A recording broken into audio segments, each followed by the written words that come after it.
Hey guys, what's up? Welcome back here to today's edition of Intuitive Angling, and really appreciate you guys making some time out of your day to watch the video and spend with me. Always very appreciative of that. Guys, today I'm going to talk about my co-angler that I fished with at the BFL tournament at Lake of the Ozarks last week. You guys know that I've done quite a few videos in the past on co-anglers, and I've been pretty negative about the overall experience, but I want to share with you guys what happened in this particular tournament. I think you guys might find the story pretty interesting here. Also, guys, before we get started, I just wanted to clue you in on a couple of really good sales if you guys are looking for some different tackle out there. Right now, Tackle Warehouse has got some really good spring sales going on.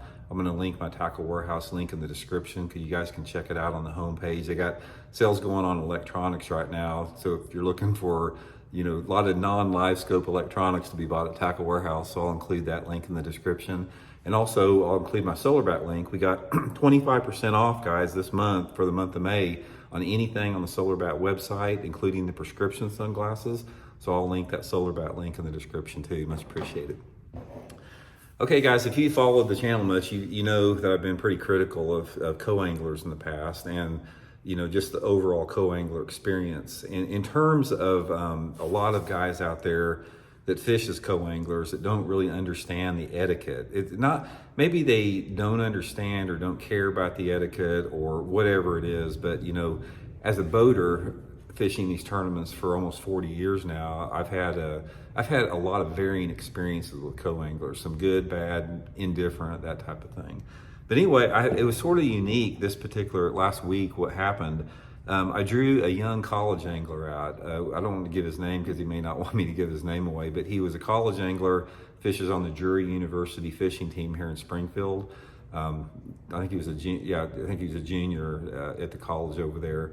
But anyway, we drew each other out, and anytime I draw somebody young, I'm sort of curious to know how the day's going to go, because people just getting into the sport may not really understand much about tournament fishing or the ethics behind it.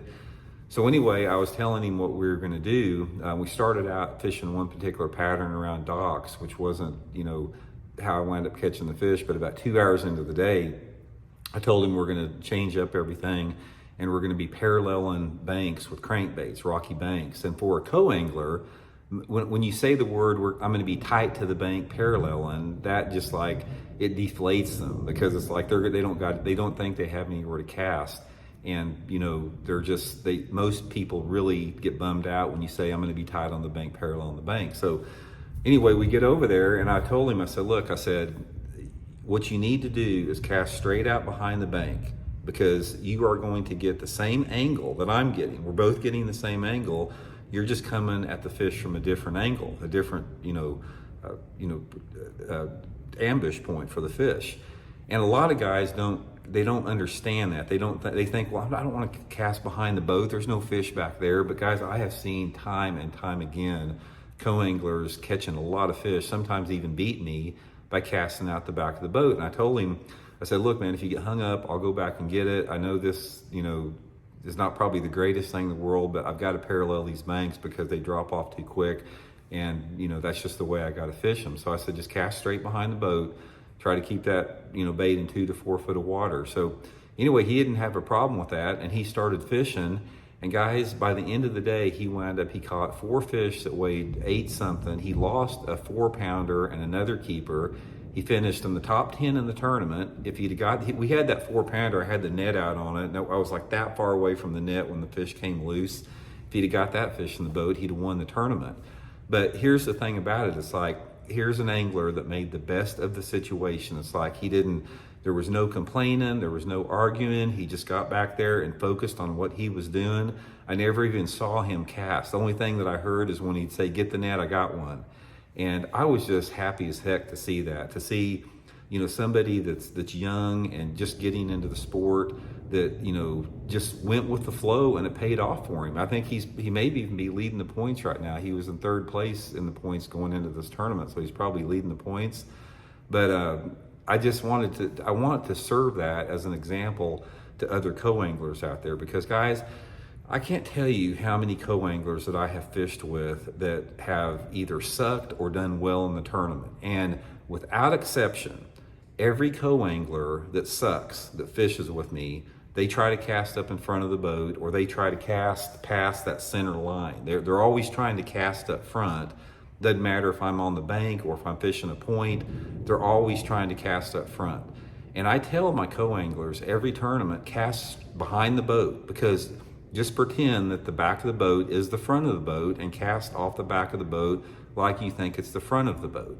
Every co-angler that I've ever fished with that has done well, and I've fished with 5 co-anglers that have won the tournament out of the back of my boat, including the angler that I fished with yesterday, or last week, that finished in the top 10. I didn't know any of those guys were even back there because they were casting straight out the back of the boat, fishing their own water, not worrying about what I'm doing. They're totally focused on what they're doing, and they wind up catching fish. So if you're a co-angler out there, take note of this. You do not have to cast up front. That's not the place where you don't have any business casting up front. You don't have any business casting past the midpoint of the boat. Fish behind the boat, back on your water, and focus on the angle. The angle is critical. And so many of these co-anglers that I fish with, they've got it in their mind that if they're not casting in front of the boat, they're not going to catch any fish, but they don't have the angle. They don't understand it. And I've told guys this, guys, I probably said this 100 times to co-anglers that say, for example, I'm 10 foot off the bank and they're trying to they're making short casts like up in front of the boat, and maybe I'll see their lure land by the trolling motor or something. I turn around every time. I said, dude, you are never going to catch a fish like that. I said, throw behind the boat. You got the same angle that I do. The odds of you catching a fish thrown up in front of me with that short of a cast is next to nothing. But a lot of them can't wrap their mind around that. So if you're one of those co-anglers that are like that think you've got to be casting in the front of the boat, just drop that, because it's a myth. Focus casting out behind the boat, stay away from your pro partner, focus on what you're doing, don't worry what he's doing, and more than likely you're going to have a good day on the water and catch more fish, just like the co-angler I fished with last week and like all the other co-anglers I fished with that have done well in the tournament.